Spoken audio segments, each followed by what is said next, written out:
সরকার গায়ের জোরে ইশরাক হোসেনকে মেয়র হতে দিচ্ছে না বললেন বিএনপি নেতা রুহুল কবির রিজভী।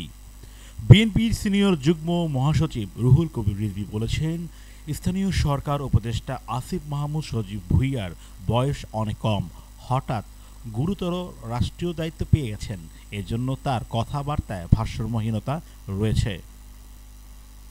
মঙ্গলবার 20 মে খিলখ্যাতে জুলাই গণ অভ্যুত্থানে আহত রাকিবুল হাসানকে দেখতে গিয়ে সাংবাদিকদের প্রশ্নের জবাবে তিনি একথা বলেন।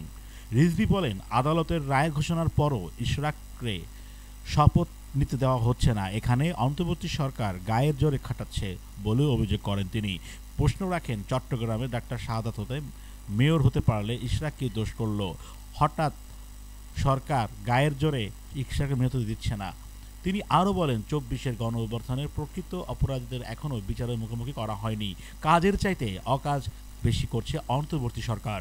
সম্প্রতি আন্দোলনে পুলিশের ভূমিকা নিয়ে রিজভী বলেন, বিশ্ববিদ্যালয়ের শিক্ষকরা যখন আবাসনের দাবিতে যমুনার সামনে যান তখন তাদের অসম্মান করা হয়, পুলিশকে লেলিয়ে দেওয়া হয়, অথচ শেখ হাসিনাও পুলিশ দিয়ে নির্যাতন করতেন।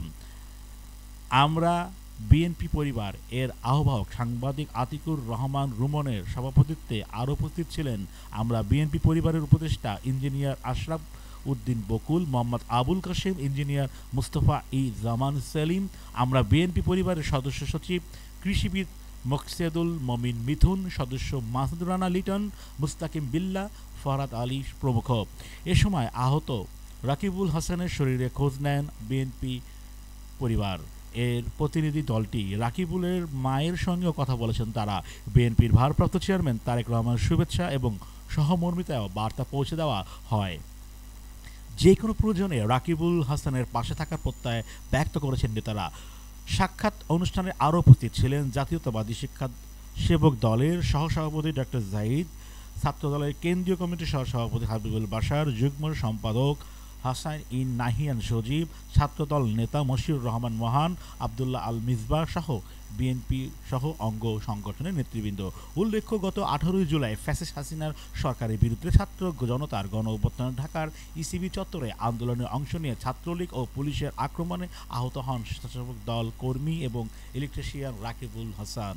দর্শক, বিএনপি সিনিয়র যুগ্ম মহাসচিব রুহুল কবির রিজভী সাহেবের বক্তব্য আপনাদের অবশ্যই মতামত জানাবেন তার এই বক্তব্য সম্পর্কে, এবং ইশরাক কি আসলেও মেয়র হওয়ার উপযোগী কিনা, বা তিনি কেনই বা তাকে আসিফ মাহমুদ শপথ নিতে দিচ্ছে না, এবং তিনি কেনই বা চঞ্চল চৌধুরীর হাতে অ্যাওয়ার্ড দিয়েছেন, আবার তিনি এমনও বলেছেন যে তিনি চঞ্চল চৌধুরীকে চিনতেনই না।